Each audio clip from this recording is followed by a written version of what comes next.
fortement investi par le quartier, sollicité sur tous les champs d'intervention sociale, notamment sur les problématiques de carence éducative, prévention de la délinquance et les questions d'égalité des droits entre les hommes et les femmes. Le centre socio-culturel a cette année 40 ans. Le centre socio-culturel a dû s'adapter et innover et développer les compétences professionnelles nécessaires pour répondre aux problématiques sociales. En 2018, l'équipe socio-éducative a bénéficié de plusieurs formations. Analyse des pratiques professionnelles pour mieux répondre au quotidien. Développer des outils de communication pour optimiser le travail d'équipe. Formation BAFD pour faire évoluer nos salariés en compétences. Formation mixité, genre et égalité pour développer une pédagogie égalitaire. La participation des habitants est toujours en augmentation et plus particulièrement celle des jeunes.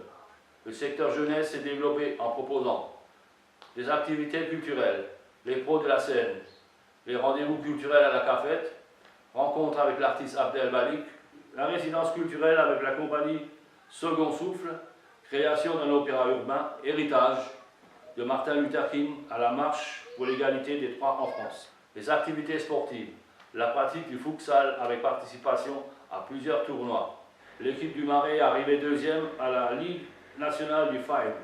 Au gymnase Nelson Mandela, le centre socio-culturel bénéficie d'un créneau pour la pratique de futsal le dimanche de 19h à 20h. Le soutien à la fonction parentale s'est intensifié dans tous les secteurs.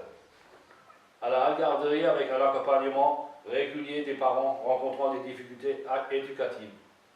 Au secteur enfant, où plusieurs familles ont bénéficié du plan réussite éducative. Au secteur jeunes, avec un accompagnement éducatif renforcé de jeunes en très grande difficulté. Le renforcement du partenariat entre la référente famille et l'assistance sociale du conseil départemental permet un suivi structuré des familles les plus en difficulté. Le centre socio-culturel est l'acteur incontournable du développement local du quartier. Gestion et accompagnement du conseil citoyen. Nous continuons à garantir la démarche participative et la neutralité de cette instance. La mobilisation et la participation des habitants du quartier. L'accompagnement à l'insertion professionnelle avec l'adulte relais. La coordination et la fédération des partenariats. La médiation sociale. La gestion des situations conflictuelles pour améliorer la tranquillité publique sur le quartier. En 2018, le centre socio-culturel a signé avec l'État une convention pluriannuelle d'objectifs sur 3 ans qui permet de soutenir les projets du centre socio-culturel dans le cadre du contrat ville.